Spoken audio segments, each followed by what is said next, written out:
everyone, welcome back to the channel. I hope you're all doing well out there. And today we're going back to the early 90s. We're into the 90s here for this one anyway, for a Chuck Norris movie. Before we do that, do me a favor, like, comment, and subscribe.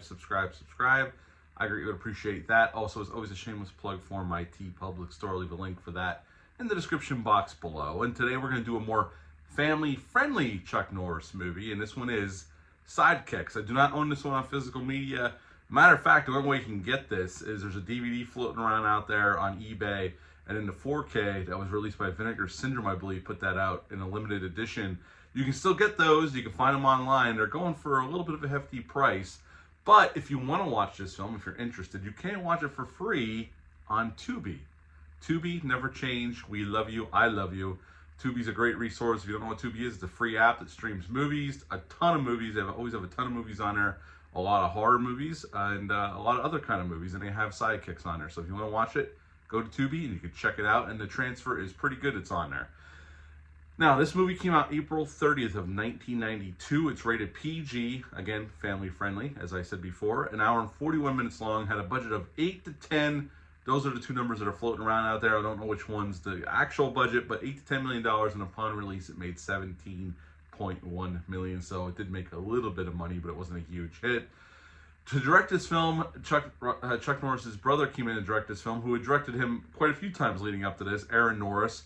He'd already directed Chuck in Missing in Action 3, Braddock Missing in Action 3 in the 80s, Delta Force 2 in 1990, The Hitman in 91, then this film, and then he would also direct him in Hellbound after this, and also episodes of Walker, Texas Ranger. In this film, we have Chuck Norris playing himself. It's a very meta movie in that kind of aspect. Beau Bridges plays Jerry. He is the father of Barry, played by Jonathan Brandis. And Beau Bridges also played the father in '89 in the movie The Wizard with Fred Savage. Always playing the father, and he's good here. He's great here as the father. Mako plays Mr. Lee. He's been in a ton of films. The man is no longer with us anymore, but he was always in a ton of films. Right around this time, he was in a little martial arts action movie called The Perfect Weapon with Jeff Speakman. Julie Nixon, plays Noreen. She's a teacher, Barry's teacher at school. Joe Piscopo plays Kelly Stone. He owns a dojo, karate dojo, and is an instructor that takes part in this tournament towards the end of the film. Danica McKellar plays Lauren. She's most famous for The Wonder Years. Richard Mole from Night Court fame plays Horn. He's the gym teacher. And Garrett Graham plays another teacher at the school. And this has a really nice cast here. A lot of good character actors here, especially from the 80s.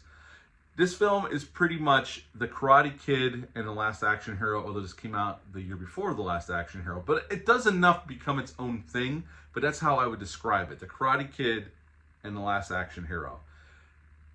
Barry is this kid in school who's not very popular. He definitely daydreams a lot, and we see that right from Jump Street as soon as the movie begins. And he's a huge fan of Chuck Norris. He carries around a karate magazine with Chuck Norris on the cover.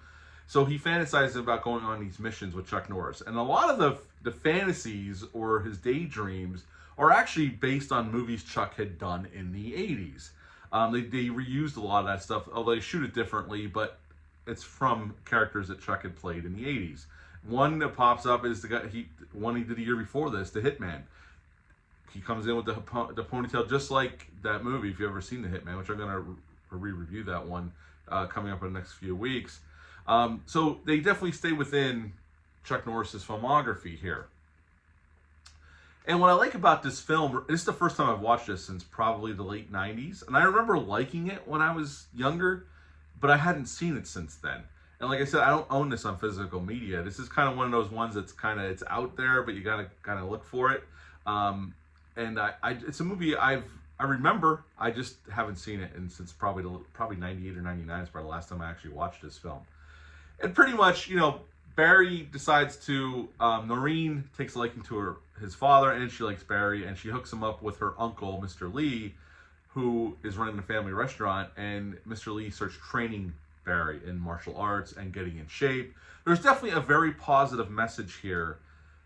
It's not a very complex plot, but there's a very positive message here about young kids staying in shape, getting in shape, growing confidence in themselves and in life itself, giving a kid something to focus on instead of being lost in his daydreams. It's good. It's fun to daydream, but it gives the kids something to concentrate on instead of just wandering off into fantasy land. Although we've all done that when we were this kid's age. I mean, I remember fantasizing about being a Transformer or, you know, driving one of the Lions from Voltron. I mean, we all went through that. This kid's just Chuck Norris. He's seen all Chuck Norris's movies and he fantasizes about going on missions with Chuck Norris. And towards the end of the film, he gets bullied at school. It's a lot like the Karate Kid template in that respect.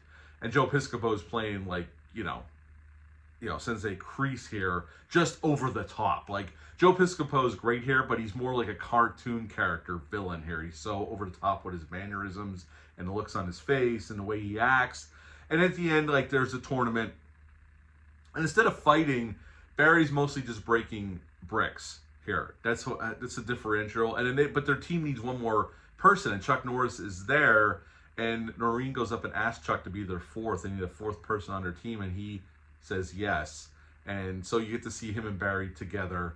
And it's actually a really sweet movie. I forgot how sweet this movie really is. It has a very positive message for young kids. I wish I would have showed this to my son. I watched this by myself last night. And I think Troy would like this movie. Although he's more into the R-rated movies now. You know how that is when you transition as a kid from kid movies to R-rated movies. That's all you want to watch. That's how I was. Unless it's something like big you really want to see, like a big like Batman or something. So he's not really into kids movies right now, so this might be a hard sell, but I think it has a positive message for young kids, definitely. And Chuck Norris is good here. He's just playing himself, and he helps Barry a lot, get even more confidence at this competition. And at the end, they have a nice, sweet moment on a bench, and Barry goes to meet Lauren, and he turns around and Chuck's gone. So we never know if Chuck was really there, but he had to have been because Noreen went up and asked him to be in the tournament. But that's the end of the film. So what to like about this film? I think the cast is great. This is a great cast of character actors. And Jonathan Brandis, who sadly is no longer with us either, died at a fairly young age, puts on a good performance here. He's good as Barry. This lost kid who doesn't have a lot of friends and just trying to find his way through school and just, getting older. And I think, this movie shows a lot of positive things for young kids or teenagers that are starting to become young teenagers, starting to get into high school and whatnot. I think the story it's a sweet one. It's a very positive story, very positive movie. And I think, it made a little bit of money, but it wasn't a huge hit. This is kind of one of those movies where I could see it have been like an after school special kind of thing. Just with a bigger budget. Obviously, this one has a bigger budget, it has bigger actors than normally some of those films would have. But it's one of those positive movies that you can't help but smile. And there's enough funny stuff, over the top stuff. It's not very serious in terms of like the bad guys. Like I said, Joe Piscopo is like dialed up to like 20, and he's basically a cartoon character villain here. But it's fun, it's funny, and he gives a good performance for what he's going for. And I think it's decently directed by Aaron Norris. He was a decent director, and he gets all the action, when there's fights and stuff. So at the end of the day, I enjoyed my rewatch of this, considering it's a movie I have not seen since the late 90s. I thought it was a very sweet time. Now, Alan Silvestri did the score for this movie, just like he did the Delta Force. Chuck knew Alan and asked him to do the score, and he did. Chuck Norris actually pushed for this to be a more family-friendly movie. By this point in the 90s, he did do another R-rated movie after this, but he was transitioning into more family-friendly fare. I think he did that movie with the dog. Was it Top Dog is the name of it? I can't remember the name of that one. And then he did the Forest Warrior movie that I've never seen that one. And then he transitioned into Walker, Texas Ranger after that. And he never did another R-rated movie again until he did The Expendables 2 at that point. Cannon Films actually announced this movie all the way back in 1986. But around that time is when Cannon started having financial problems. So this movie never materialized, obviously. But Chuck Norris and his brother were able to get their hands on the script when Cannon went out of business, and they were able to they basically raised the money independently, and they went off and made the movie. At the end of the day, this is a movie you can sit down and watch with your kids, and you're not going to really have any problems in terms of anything you got to explain to them. It's pretty self-explanatory. It's a pretty simple story, but wrapped up in a message that I think a lot of kids would dig. And it still has some fighting in there, and and it has these fantasy scenes with with Barry pretending to be on a mission with Chuck Norris. So all that's there. It's a lot of fun, and I really enjoyed my rewatch. At the end of the day, I would give Sidekicks another 8 out of 10. 8 out of 10 for Sidekicks. Have you ever seen this movie? Leave a comment down below. Let me know. Hit the thumbs up. Hit the subscribe button. Share this video. I greatly appreciate that. That's it for this one, but until next time, bye.